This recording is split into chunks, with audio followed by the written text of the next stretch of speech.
So watching Tebogo in the Diamond League last night and just wondering at how he balances his race in 200 meters, because he always seems to do it in the 100 meters. Actually, I've seen him do it against Christian Coleman. He always comes late. And I've always said it before, it's how you finish, not so necessarily how you start, specifically for the 200 meters, especially for the 200 meters. But I found that in a couple of his 3 races leading up after the Olympics, especially, his balance of his race is superb, and I reckon it's because he stays relaxed before the race, and he's beautifully relaxed in that first bend. And it always seems to me the common thought for most sprinters when they're running the 200 meters is to go and attack the bend, which I can never understand, because you attack the bend, you have less for the home straight, and you're going to tie up more. The tendency is going to tighten more, which is totally counterproductive. And you'll find that your rivals will kind of overtake you. So what you find with Tebogo, how he's winning, is the fact he's obviously a great runner, a great sprinter, but he's also balances his race perfectly, coming off the bend. He may be in contention for the lead, but he's never going full out. And he seems to make it a goal to not attack the bend, as it were.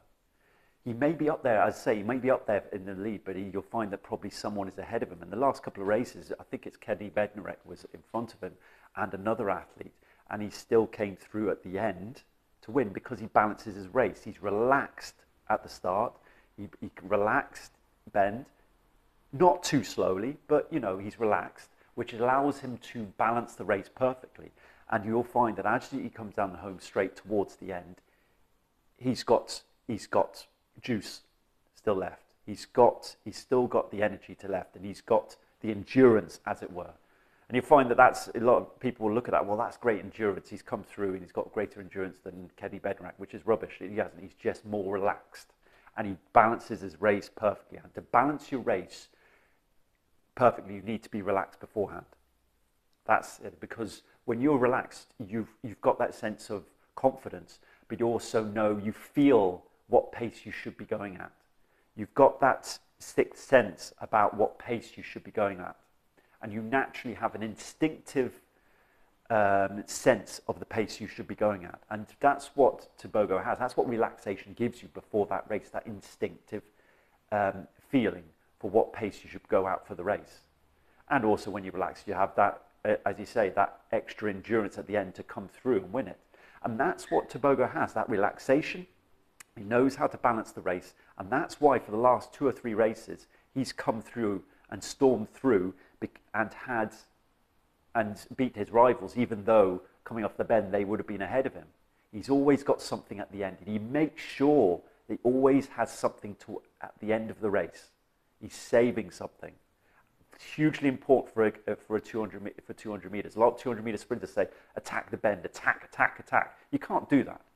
If there's a large element of sprint endurance, speed endurance in the 100 meters, there is even larger amount in 200 meters, and you just can't go full out in the first 200 meters. You will burn up. You will tighten up towards the end. So you need to balance a 200 meters properly, and probably practice it as well. But you've got to be relaxed for it. But you instinctively have that feeling of what pace to go out at. So hopefully that just gives you a little bit of context of how Tebogo comes through at the end. And he constantly does it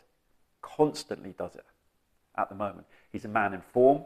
He's a man in a rich vein of form. He's got that confidence about him that he knows he's going to win as well. And when an athlete has that, he's very difficult to beat. Okay, see you in the next video.